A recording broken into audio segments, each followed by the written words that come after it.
Hi, I am Anele Mtungwa. And I am Nobuzola Mkhize.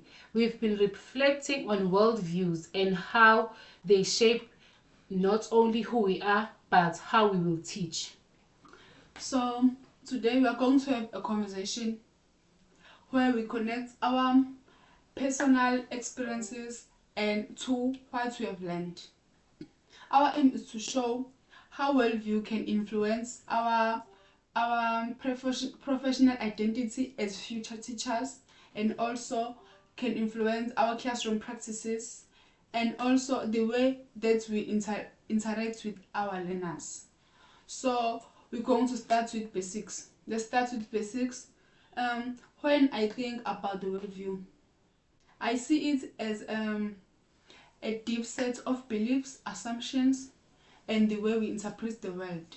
For an example, maybe I grew up in the community that believes that girls do not wear trousers. So as I grew up, what is in my mind is that girls do not wear trousers. Trousers were meant for boys.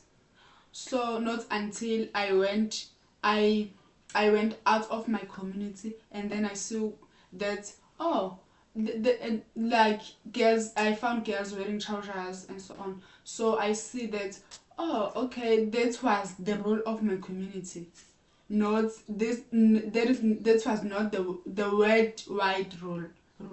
So yeah, like my worldview is influenced by my community, my family, and so, and yeah. That's a good metaphor. I did like to add that worldview is like a pair of glass. It filters how we see reality and how we judge right and wrong, and how we make decisions. Yeah. What I find interesting is that not just individually, it's also shaped the culture and society we live in. But for teachers, this is very important because the way we understand knowledge and learning is influenced by worldview. Okay. Yeah. So a lot of things, you know what? A lot of things uh, shaped my worldview is shaped by a lot of things, but mainly cultural backgrounds as well as my family and the community. As and also in my community, values like respect, sharing, and also ubuntu are very emphasized. So let me make another example. Maybe you are a nurse. As you are a nurse, like, okay, you wake up every morning, you go you go to work. So as you come back, as you are in our community, you are also a nurse. You are not a nurse when all you are in your uniform. You are a nurse. That is how ubuntu and sharing and everything is emphasized. When you are is also same as well as you are a teacher. When you are a teacher, and still in our community, you are a teacher. Do not, like, everything you do can influence your profession. So as you are a teacher, be a teacher, whether you are at school or you are in our community. So yeah, that is how it works. Okay, I understand. That's powerful. For me, school experiences shaped my worldview. I had teachers who genuinely believed in me and encouraged me to do well when I doubted myself. And that shows me how much impact a teacher's words and action have. So, my worldview about teaching is grounded in fairness, encouragement, and inclusion.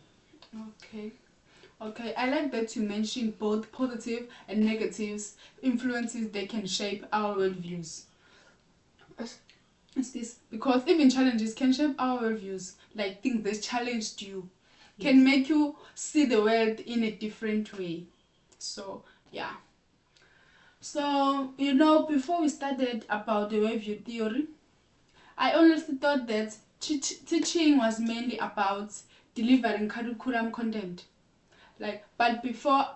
But after engaging with the theory, I realized that teaching is about self-awareness too. I now understand the assumptions I carry and the values I hold directly shape the kind of learning environment that I create. Like, yeah, my well-viewing can influence the learning environment that I will create. It can also influence the content, that it can influence my professional identity. Yeah, basically my professional identity. Okay, I completely agree. For me, the big shift was realizing that my worldview isn't mixed. It evolves as I meet people from different backgrounds or as I face new situations. My worldview grows. That's important as a future teacher because I'll be working with diverse classrooms. So, let me ask you, do you think your cultural background will influence the lesson you design? Yeah, because I grew up with a strong sense of community. I think I will naturally design lessons that involve collaboration. Collaboration where learners can help each other. Like I will create group works where learners can help each other, give each others like different ideas. Like yeah, that's it. Okay, that's interesting for me. I think my experience of both included and excluded will push me to make lessons more inclusive. I will design activities that through groups, discussions, visual aids, or practical tasks. I want every learner to feel like their contribution matters. Yeah, this connects so well to what we learned about culturally responsive teaching, building all learners' backgrounds, and making sure they feel valued.